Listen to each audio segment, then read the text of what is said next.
Hi, I'm Laurence Couldrick, Director of the West Country Rivers Trust, and I've been asked to talk about the impacts of climate change on Devon's natural environment. Climate change is likely to result in warmer, wetter winters, hotter, drier summers, and an increase in extreme events like flooding and drought. All of these have an impact on the habitats, species, and landscapes that make Devon so special. Some species and habitats are likely to be able to adapt better than others to these changes in seasonality and climate, and this is likely to result in an increase in their range, whilst there may be potential loss and fragmentation for other species and habitats. For instance, our upland oak woodlands and the blanket bogs of Dartmoor and Exmoor may reduce in size as local conditions become less suitable. Work by Devon Wildlife Trust suggests that species such as dormouse, water vole, puffin, golden plover and skylark may even be lost to Devon by 2050.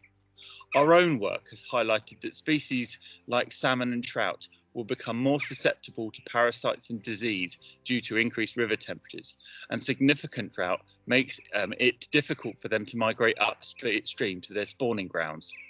On the flip side, species like the small red-eyed damselfly and cattle egret, which have been moving across from Europe, are likely to further expand their range.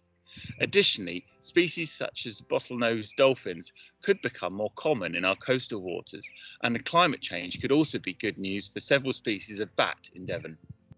So patterns of breeding, feeding, hibernation and migration are all likely to change the species range and extent, but they also might result in a mismatch in the relationship between things like predators and their prey, as well as pollinators and their plant species.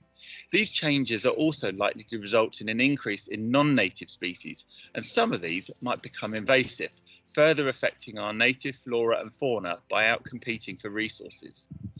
Our habitats and species are also going to have to contend with things like decreases in air quality, changes in soil health, coastal habitat squeeze, and erosion from increased storm events and higher tides. Additionally, freshwaters are having to cope with algal blooms due to the lack of dilution of pollution and warmer river temperatures, as well as flushes of sediment from flash floods. This is a snapshot of how pressures from climate change are impacting on Devon's nature, but we also expect there'll be further impacts that are harder to predict. This is due to the complex, interconnected nature of our ecosystems and the interdependence of species and habitats have with each other, framed both within a changing climate, but also a changing landscape.